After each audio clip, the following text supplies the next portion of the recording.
Welcome back to Video at the Ville. I'm Charlie Greenawalt. This is Professor Greenawalt with Government 112, and we are still on political parties. This particular section on political parties, we want to cover the remaining subjects outside of political party history. Let's start with party organization. When we look at political party organizations around the state and around the country, what types do we see? In other words, as we look at the Democratic Party of Northampton County, we look at the Republican Party of Erie County, or of Harrisburg or of York, what are the different types of organizations that we see? Well, you find that we look across the country, we see there's 5 different types of political party organizations, whether it be at the local level, the state level. You find that the one that we know best, the one we're most familiar with, most knowledgeable about, perhaps is the machine.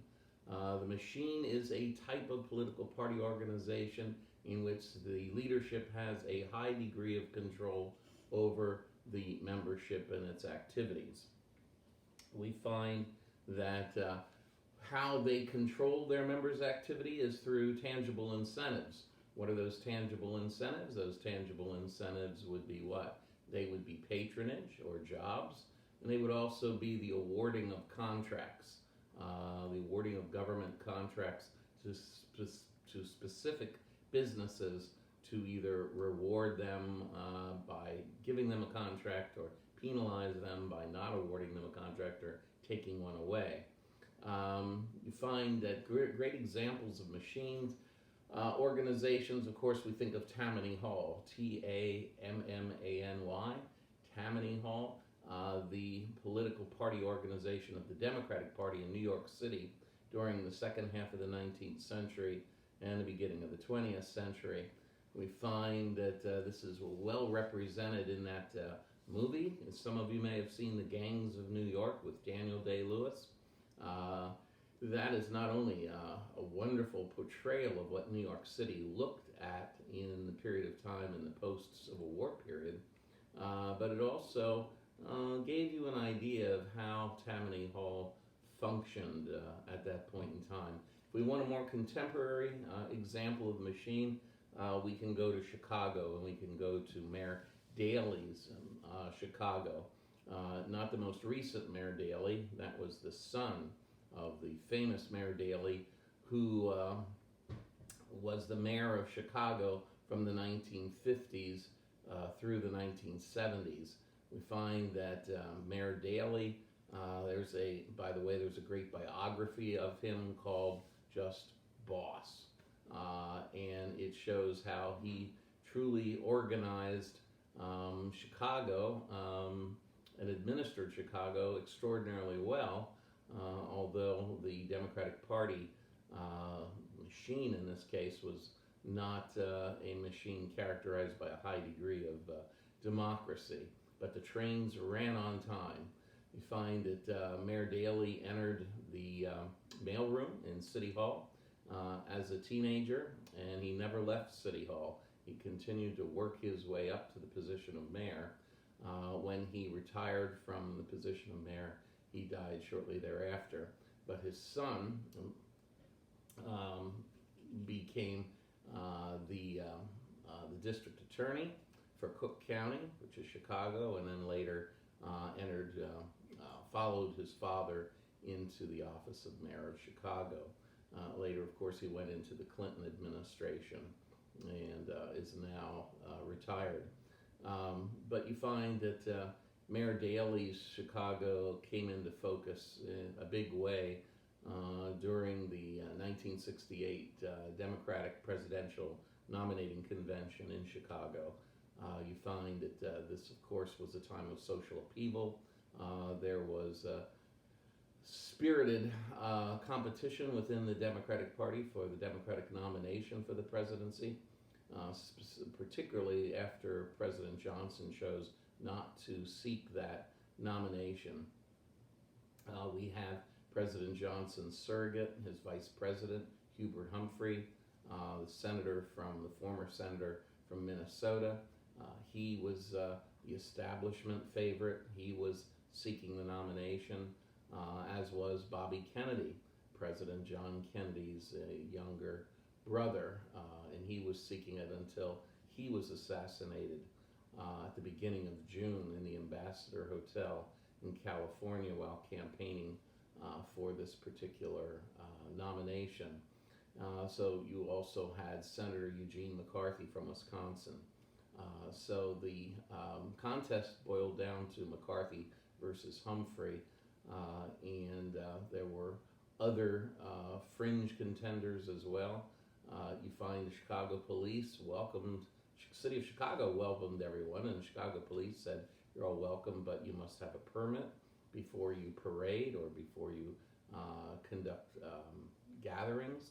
And many groups did not. The police confronted them, and there was widespread violence across the city of Chicago, and blood flowed through the streets.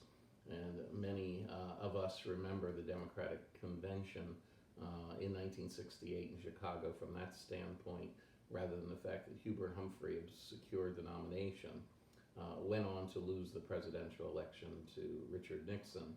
But this is the machine organization. Let's look at some other types of organizations of political parties. We also have ideological parties. Ideological parties are parties that value principle above all else. They don't use tangible incentives to control the activities of their membership. Ideological parties would include organizations or political parties such as the Socialist Worker Party, such as the Libertarian Party. These are both examples of ideological parties. They do not use tangible incentives. They don't use patronage or jobs, and they don't use business contracts to try to control their membership. Their members are very motivated simply by the causes that they believe they're working for. Third type of political party organization we find across America is a solidarity group. Solidarity group is what's found in my particular home county of Lebanon, and my political party would be a solidarity group. It's half a machine, and it's half a social organization. A solidarity group is a group of individuals who love to get together and talk about politics. They love to get together and compare notes about politics. They enjoy each other's company. So it's half of a machine, but it's half of this social organization as well, of people that just love politics and enjoy getting together and working with each other in elections. So the third group is a solidarity group. The fourth type of political party organization would be a sponsored party. Here is a situation where one organization will put forth most of the volunteers and most of the funding for a political party to run. For example, if we go to the city of Detroit, the city of Detroit is known for what? For manufacturing automobiles. So you go to the city of Detroit and you find that the United Auto Workers, in that particular union, the UAW, is the sponsor of the Democratic Party for the city of Detroit. The Democratic Party of Detroit obtains most of its funding and most of its volunteers from the United Auto Workers. When you go to the Republican side, it's a bit more difficult to find a sponsored party, but there is one example that I can supply from my time in the Commonwealth of Virginia. And that would be, you go all the way down to Lynchburg, Virginia, and of course the favorite son of Lynchburg, Virginia was Jerry Falwell, who's now passed, but Jerry Falwell was the founder of the Thomas Rhodes Baptist Church, a cavernous, mammoth house of worship that established radio and television networks throughout the region, then the state, then the nation, then the world.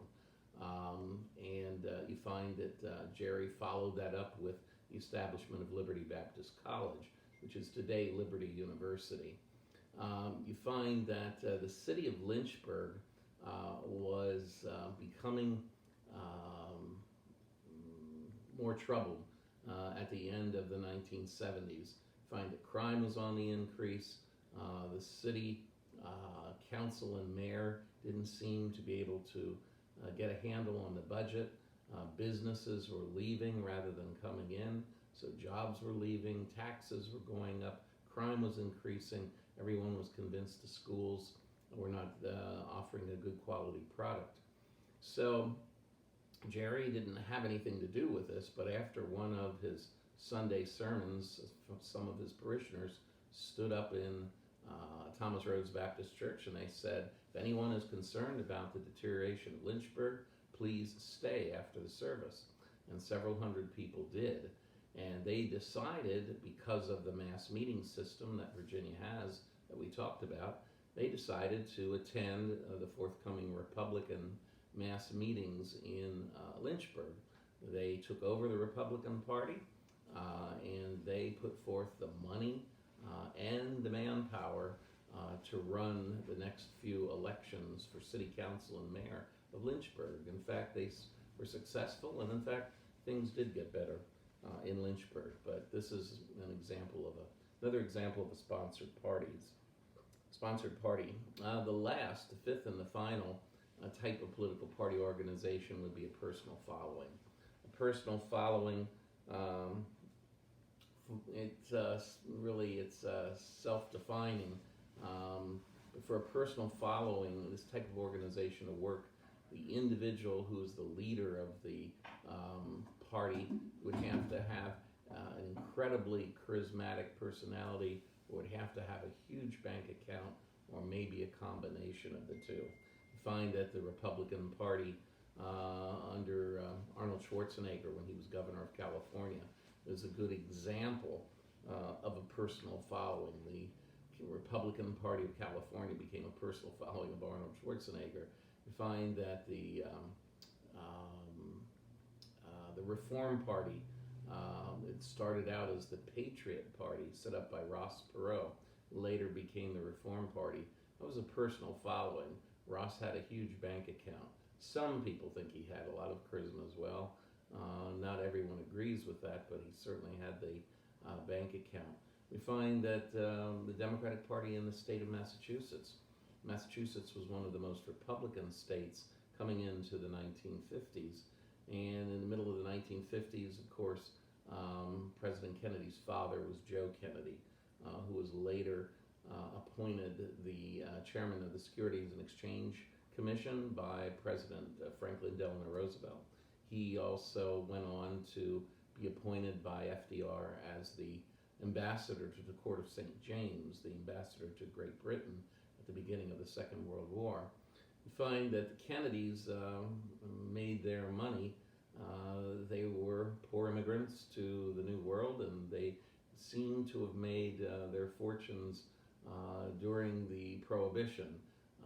They participated in the rum running that went on between Canada and the United States. They had boats going to Nova Scotia and New Brunswick and coming back to the New England states, and they seemed to profit mightily from that.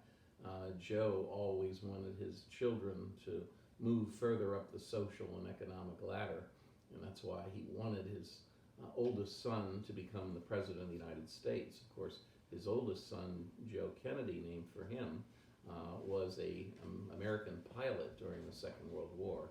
He died in a training exercise over Great Britain, and therefore his father turned to the next eldest son, which was John, to become the president. Now, he set John forth and funded him and promoted him in the aftermath of the Second World War, and urged him to run for Congress. And slowly but surely, the Kennedy family took over the Democratic Party for the Commonwealth of Massachusetts. And you find that they had both the large bank account and they had the charismatic personalities. If one looks at John, and then following up with his brother Bobby, and then his brother Ted. So these are examples of personal followings. The Democratic Party for the Commonwealth of Massachusetts in the 1950s and 60s. So these are the types of political party organizations that we find. We find that many people look at the United States and think of our country and believe that most of the other countries around the globe have what we have. They have a two-party system.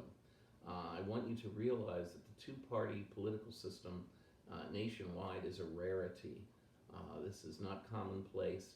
This is indeed a rarity. Only about 14 other nations have a predominantly two-party system. Why is it so? Why has it been so persistent in the United States? Why do we have primarily a two-party system? Well, one would be the distribution of public opinion. We find that most American public opinion can be captured and represented by two political parties. Secondly, we find the laws of many states. Remember, we talked about every state has its own election code, is made up by its state legislature. So every state has its own state election code. And you find that these election codes, in many instances, make it extraordinarily difficult for third parties to get on the ballot. Here in Pennsylvania, if you want to run as a third-party candidate in the general election, you need twice as many signatures as a Republican or as a Democrat. Twice as many signatures. We find that in the 1990s, the beginning of the 21st century, there were many people in Pennsylvania that wanted to make it easier for, make it harder for third parties to get on the ballot. And we find that under Governor Ridge, that the Republicans in the General Assembly allied themselves with the Democrats in the General Assembly, and they passed a bill in the House and the Senate that said that if you want to run as a third-party candidate in Pennsylvania, you would no longer need twice as many signatures as a Republican or Democrat. You would need 3 times as many signatures. Well, Governor Ridge indicated that he'd signed the bill. The bill went to his desk, and lo and behold, you find that the editorial writers from all the newspapers across Pennsylvania rose up against this bill and urged the governor to veto it. And then we had all the radio talk show hosts joining together and all conducted a vigorous campaign against this bill on the basis of fairness. And by golly, you find that Tom Ridge changed his mind and decided not to sign the bill. But this is a clear indication the election laws in many states make it much more difficult for third parties to be on the ballot. Thirdly and finally, the type of elections that we have. What type of elections do we have? We have plurality, winner take all, first past the post elections. In other words, whoever obtains the largest number of votes tends to win the seat, whatever the seat may be, whether it be for the state House of Representatives or the state Senate. In Harrisburg, you find we do not have proportional representation across the United States. We find many countries have proportional representation or a form of proportional representation, and that does enable, minor parties to grow and to thrive and to appear on the ballot. We find that, for example, in Israel and Italy, third parties do thrive. We find that, let's say that just for mathematical ease, that there are 100 seats in the let's say in the Italian parliament, let's say there are 100 seats. If the Christian Democrats obtain 50% of the vote nationwide, they would get 50% of the votes. Well, 50% of 100 seats would be 50 seats. So the Christian Democrats would get 50 seats. And let's say the other parties, for example, there was the Northern Alliance in Italy for many years. Let's say they get 25% of the vote. And let's say that the oh, the socialist workers get the other 25%, then they would get 25% of the seats there. So again, 25 seats. And you can find that there are whole hosts of minor parties. For example, during the 1980s, we had the famous case in Italy of a porn star from Poland. This woman had to move from Poland to Italy, had become a citizen, and she was a world famous porn star. She dyed her hair blonde, and she happened to marry the famous American sculptor, actually who has lived in York County, Jeff Koons. She decided she was going to run for the Italian Parliament under the rubric or under the banner of the Party of Love. Her campaign speeches were wildly popular. She would go onto a rostrum before a large crowd in a mink coat. She'd deliver her campaign speech, and at the end of the speech she'd say, "I have nothing to hide," throw off her mink coat, and there she would be in her full nakedness. And you find that the party attracted larger and larger crowds. She ended up winning 1% of the vote. She got one seat in the Italian Parliament. She is the one who was trying to provoke Leonid Brezhnev, the General Secretary of the Communist Party of the Soviet Union, and Ronald Reagan to engage in either one of them, unilateral nuclear disarmament. She promised Leonid Brezhnev that she would make love to him at high noon in Red Square if he would get rid of some of those nuclear weapons. Interesting that the offer was never extended to Ronald Reagan. Maybe she was afraid of Nancy, I don't know. But in the next election cycle, she got several other women to run with her. There were 4 of them, and they ran as the Party of Love. Again, this time they didn't get enough votes to obtain seats in Parliament. But this is an example of how small parties can obtain seats in the Parliament, and then it's much more difficult to put together a ruling coalition. In order to have a governing coalition, what does one need? 50% plus 1. You have to cobble together all those little parties.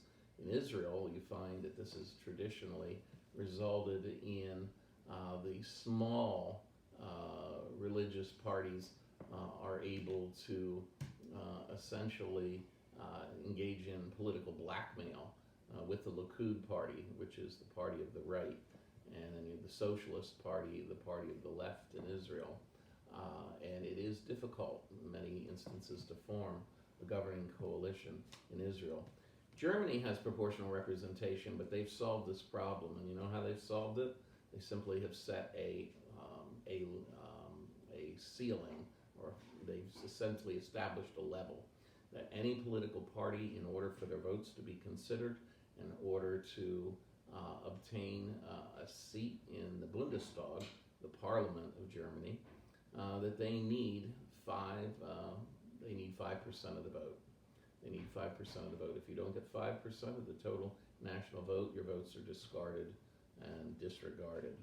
So that's how they deal with the proliferation of small, tiny parties, which would make it difficult to put a governing coalition together. I believe Germany has figured it out. Okay, well, this leads to the subject of minor parties. What type of minor parties do you find across America?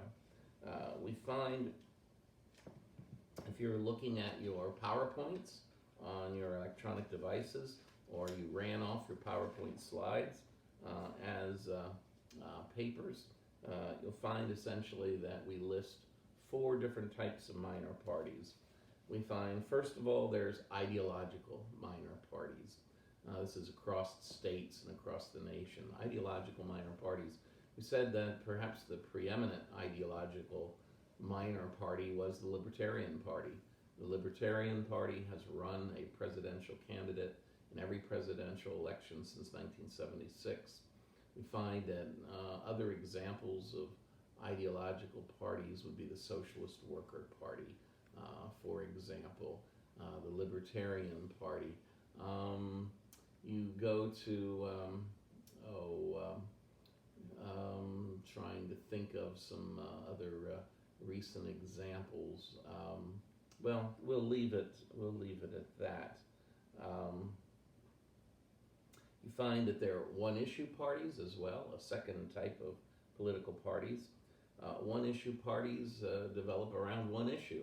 When that issue is resolved, one way or the other, the party disappears. For example, there was a prohibition party that sought the banning of alcohol from American society. And once prohibition was enacted, and we changed our Constitution to ban alcohol for over a decade, we find that indeed the Prohibition Party faded away. Thirdly, we have economic protest parties. Economic protest parties are parties that are generally found in economically distressed areas. When the economy improves in those areas, the parties fade away. Great examples of this can be found in the upper Midwest.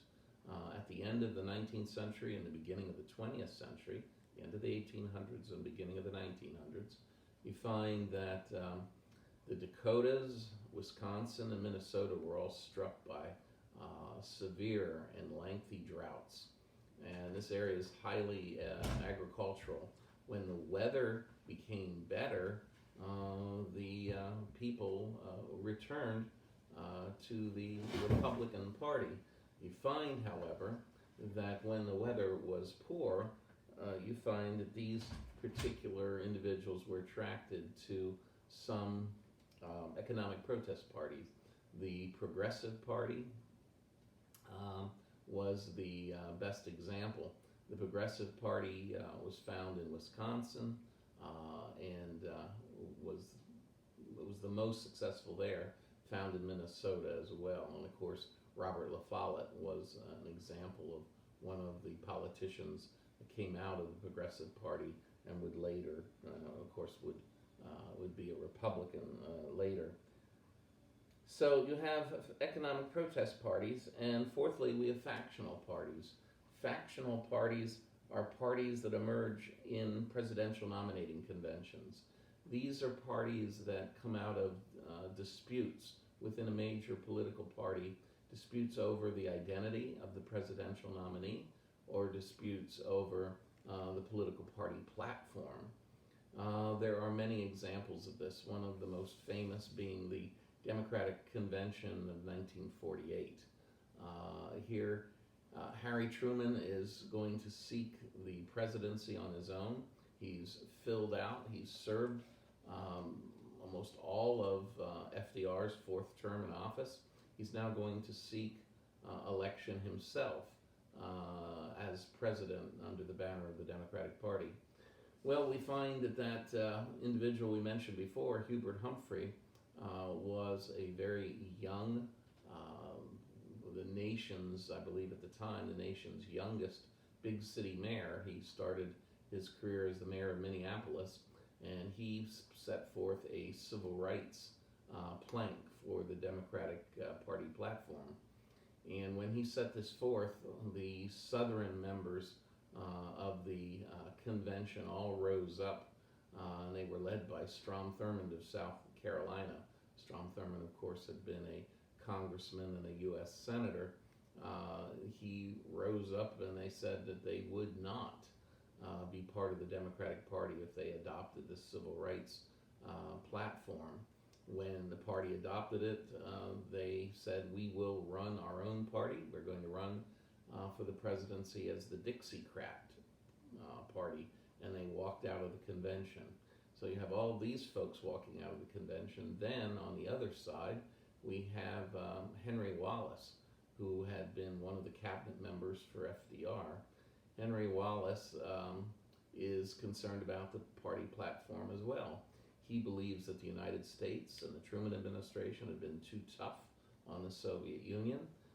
He wants a more conciliatory stance towards the Soviet Union, and when that isn't forthcoming, he believes the Cold War is not the fault of the Soviet Union, but it's our fault. And when he doesn't get what he wants from the party platform, he leads his followers out of the Democratic Party in 1948 and he runs for the presidency as the leader of the Progressive Party. So you have two factional parties emerging from the Democratic Party in 1948. You have the Dixiecrat Party and the Progressive Party.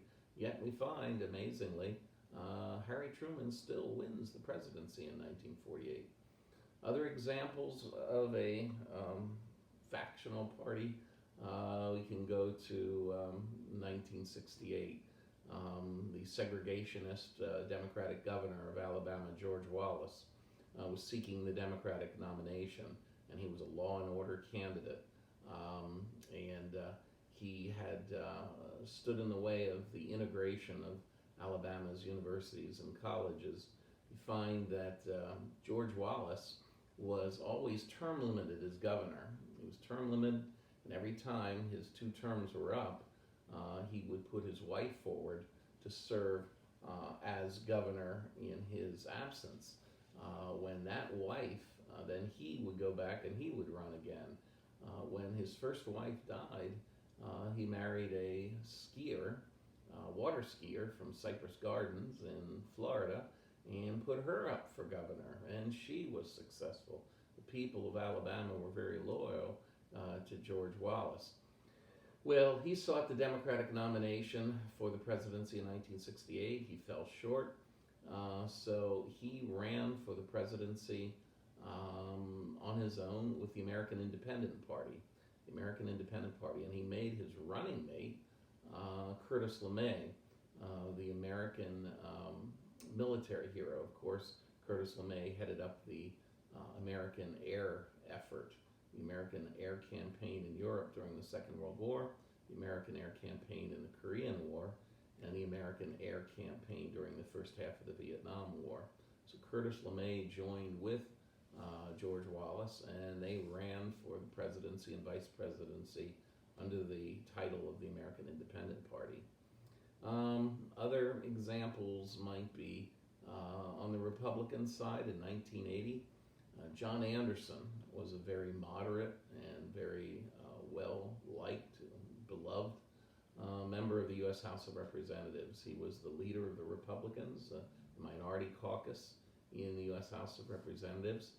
And he believed that Ronald Reagan was on his way to capturing the Republican nomination to the presidency. He thought Ronald Reagan was too conservative, that he wouldn't be able to win the presidency. So he sought the Republican nomination. And lo and behold, he did very, very well, but he wasn't able to capture the nomination and keep it away from Reagan. So therefore, he decided that he'd run for the presidency on his own, and he sought the refuge again of the Progressive Party, and he ran as the candidate of the Progressive Party. Interestingly enough, he and his followers were able to actually get on all 50 state ballots, and it seems that they expended so much money and so much effort to get on to all 50 state ballots that was it for the Progressive Party. They collapsed after getting on all 50 state ballots. But here's another example of a factional party. Okay, so as we move on and we try to judge what is the impact of minor parties, the impact of minor parties has been hard to gauge. It's been hard to measure all along. We find that the longest lasting minor parties are ideological parties, such as the Libertarian Party. The minor parties that seem to have had the greatest effect, the greatest impact on American political life and public policy have been the factional parties. The factional parties have had the greatest impact. So, we find another topic is, are the parties alike, or do the parties differ in any fundamental way? Throughout most of the 20th century, political parties resembled each other to a great degree, and many people felt that in the late 40s and the 50s and the early 60s that there was no difference between the two parties at all. But you find that today there is a difference in the parties. It's not a situation that's characterized by twiddly-dee and twiddly-dum in Alice of Wonderland. You find that the Republican Party generally does adopt positions that are more conservative, and the Democratic Party does adopt positions that are more liberal. So your vote, and the vote that is recorded by the electorate, does make a difference into which policies we're pursuing and how we're moving forward or not within the world. There are two last things that I want to talk about. Let's do this second last, would be party structure. Party structure. I don't believe that the slides are very useful in talking about party structure. I don't believe the book is as clear as it could be. Let's take a look at how the political parties are comprised, how they're put together. I put together this crude written graphic, and let me put this up for you to take a look at. We start at the bottom of this diagram. We find that who are the foot soldiers of the two political parties? Who are the foot soldiers?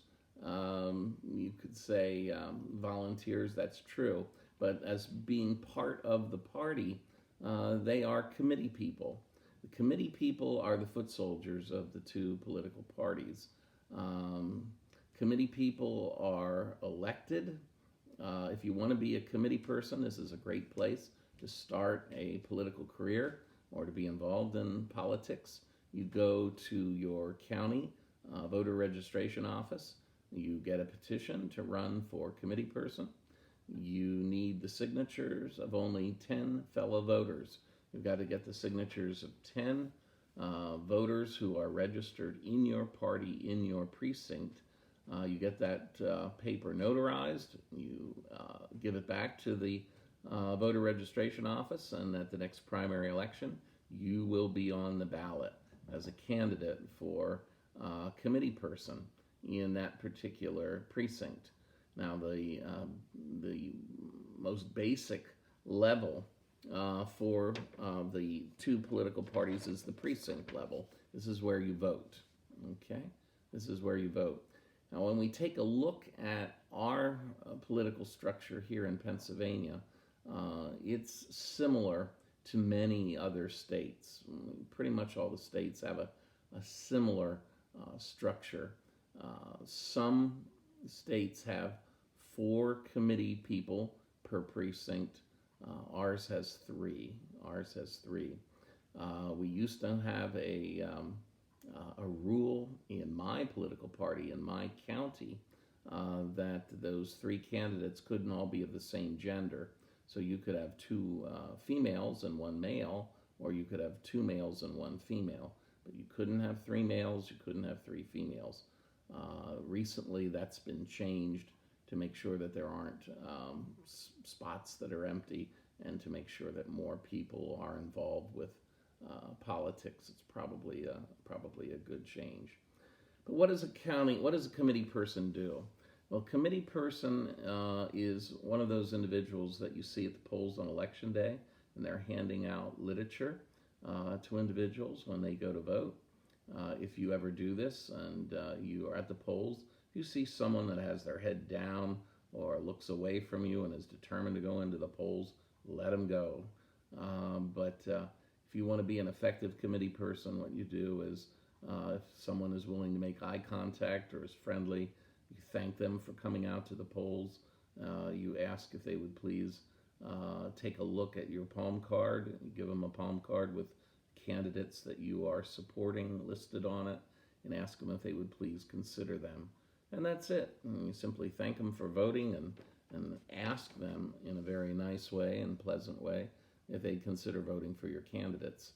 They might ask you questions having to do with policy, and you answer them as well as you can in a non-emotional and non-confrontational way. You don't want to engage in pitched arguments, very lengthy and ferocious disagreements at the polls. That's not the way to conduct yourself. So that is one thing that the committee person does. It represents his or her party at the polls on election day.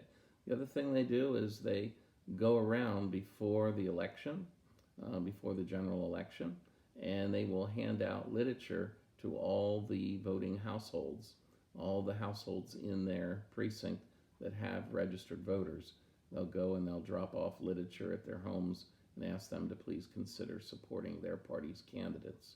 That's pretty much it. Now, are they paid for this service? Well, surprisingly, the answer is yes. Yes, if you're a committee person, you are paid. Now, I used to receive $40 for every election day, but my party, like many political parties, has changed its course, and they've decided that rather than giving a check to all the committee people for $40, they'll give you 2 dinner tickets. All the political parties around the country want to raise money, and one of the best ways to raise money is to conduct a dinner in the spring or a dinner in the fall, and the dinner would feature a notable speaker from the state capitol or from Washington, D.C.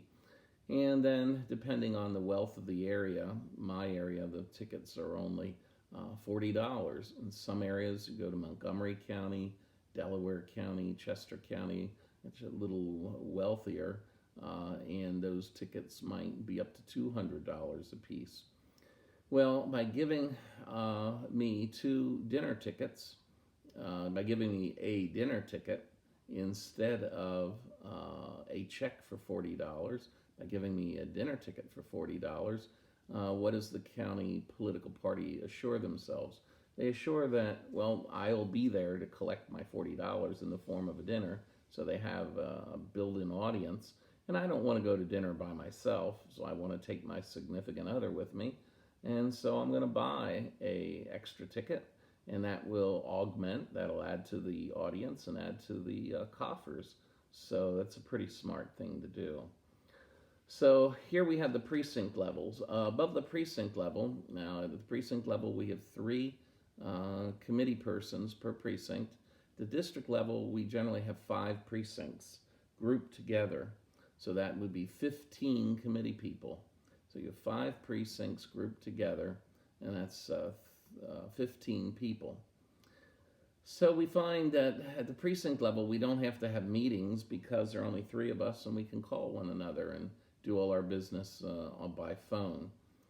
At the precinct level, we have to have 2 meetings a year, one before the general election and one before the primary election. You find that I am a committee person in my political party, and I'm a district leader as well. Now, each district then appoints a leader and a co-leader from the 15 different committee people.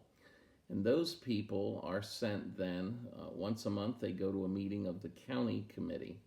The county committee up here is the basic foundation stone of all political careers.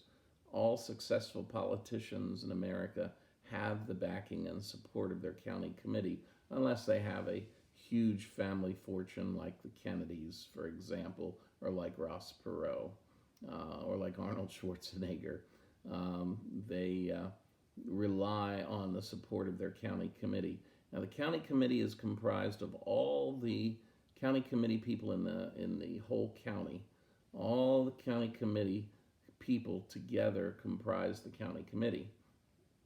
But you find at the county committee, it's I think my county committee consists of 275 some people. It's very hard to get 275 people together every month. So they form what is called an executive committee. And the executive committee is comprised of your chairman. The county committee meets and they elect a chair. And in our case, what is true is we have a rotation. We'll have a male chair, then we'll have a female chair. We have a male chair and then a female chair. And we go back and forth with male and females. But at any rate, you have a chair, you have a vice chair, and the vice chair and the chair are always of different genders. So you have a chair and a vice chair of different genders. They're elected. You also elect a treasurer that keeps track of the money and keeps the books. You have a secretary. And in large counties, you'll have a recording secretary and a corresponding secretary to get more people involved. In a big county like Philadelphia, you want to have as much participation as possible. So you have a recording secretary keeping the notes of the minutes of the meeting, and you have a corresponding secretary that handles all letters and emails and communications back and forth between the party and the community. In smaller areas like Elk County, for example, Sullivan County, you just have a secretary. It's hard enough to find anyone to be involved with political party activity in some instances, and so there you just have a secretary.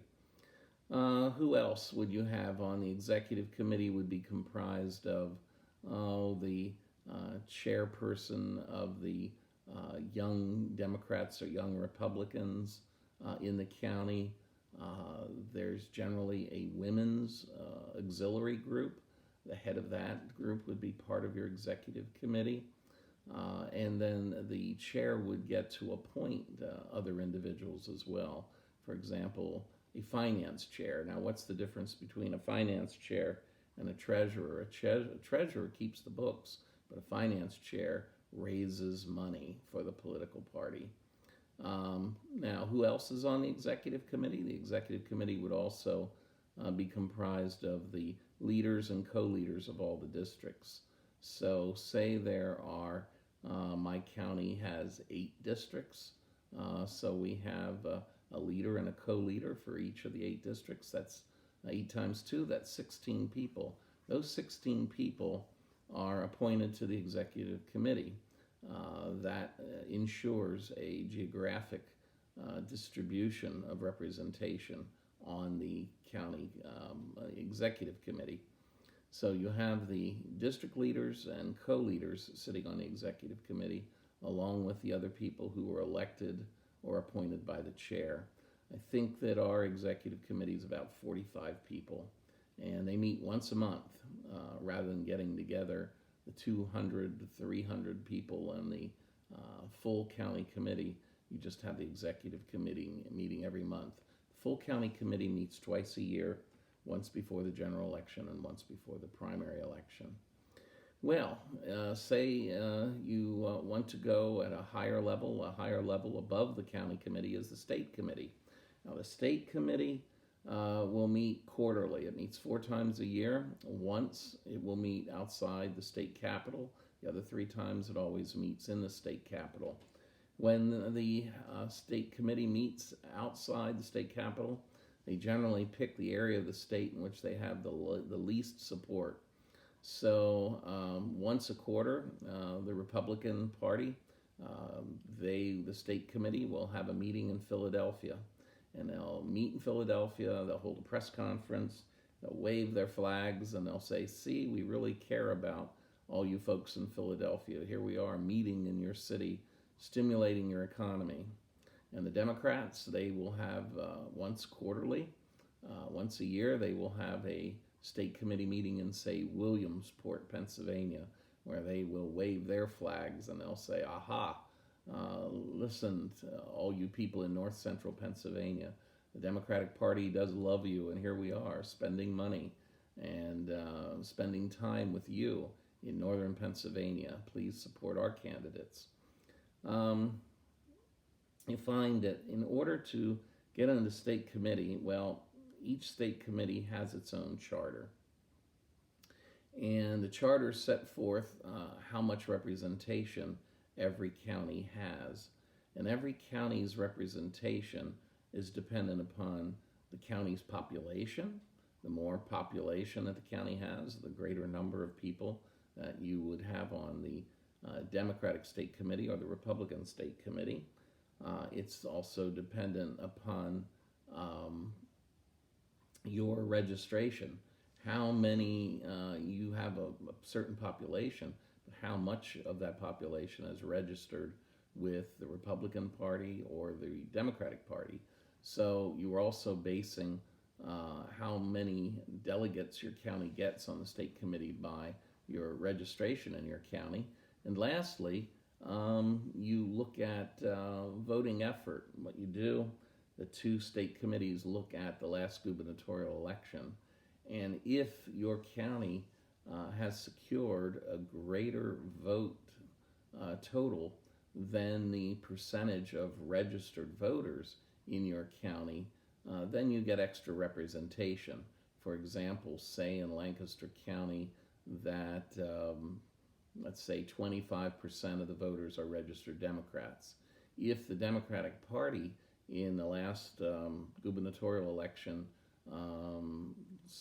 saw that 30% of all the voters in Lancaster County voted for the Democratic candidate, that's more than the 25% of voters who are registered as Democrats. So therefore, they got a better effort than their registration, so they would get additional representation on state committee. That's how state committee representation works. Now, to run for the state committee, you have to run in a primary election, and it's a county-wide election.